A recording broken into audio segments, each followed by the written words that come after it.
I've known many Italians who had nothing when they came here, and many Greeks too, and after one generation their sons are doctors and lawyers. They have innate qualities and they have good instincts and they are integratable. Arthur Corwell, the nation's first immigration minister.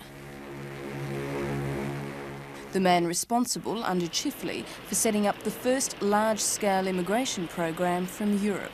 The Italians are right across the country. They're in every city, in every town of Australia, and they're the largest non-British group. So they seem to me, things that we can find about the Italians, in fact, we can generalise to other groups. They've been very important in unskilled labour, in farming and fishing, in the building industry generally, and they've also contributed a large number of architects, poets, intellectual types. In 1934, a young Leo Pellegrini left Mussolini's Italy for the somewhat depressed Lucky Country.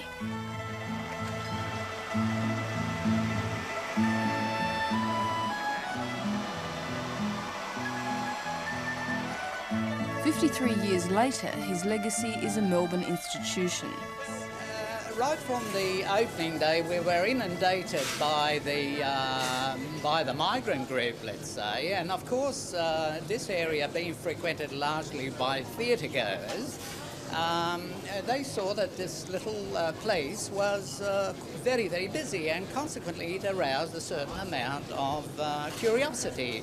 And then they started to look at the names, cappuccino, pizza, lasagne, etc. And this sort of prompted the more courageous ones to come in and try. So when we first got the coffee machine, we were asked by the inspector if we had a boiler certificate, and I asked him what on earth for, and he said, you can't operate this without a boiler certificate. Another brush was with some of the ingredients that we were using. For instance, ice cream, I think it has to have 10% fat content. Well, now, gelato is not made in this particular way, and so he took some samples of this only to have summons sent to us later to appear in court because of the deficiency of the fat contents. There's stoicism, I suppose, the centuries of peasant tradition, putting up with very little, getting by one harvest after the other, years and years of poverty, meant that when they came to Australia they didn't give up easily, they kept at it, and even if it might have taken them 10 years or 20 years or 30 years, they eventually got there.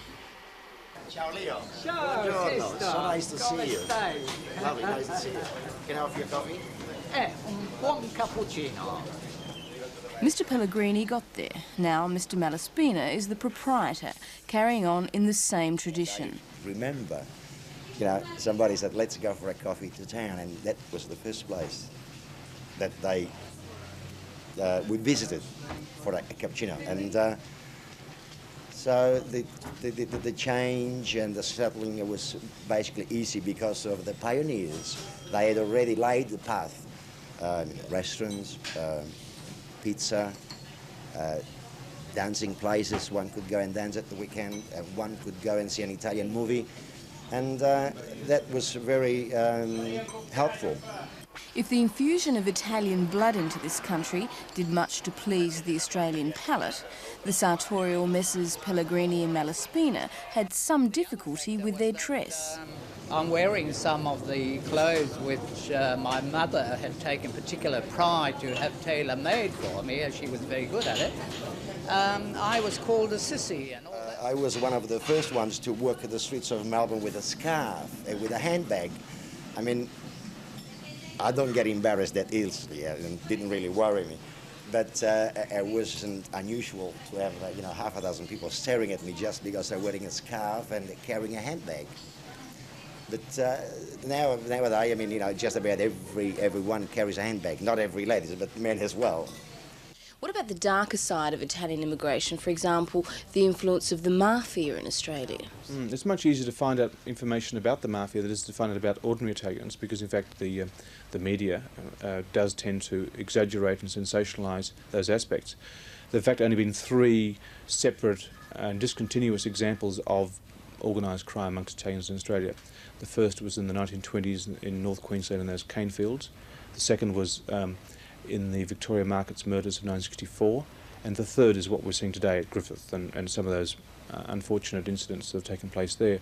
Those are all isolated, and none of them are connected to each other, for example. There's no continuous stream of organised criminals who are able to pass on their power from one group to the next, as we've found in other parts of the world. And the interest of Italians in the mafia, in fact, is very limited. In fact, Italians are surprisingly law-abiding. They're one of Australia's most peaceful groups.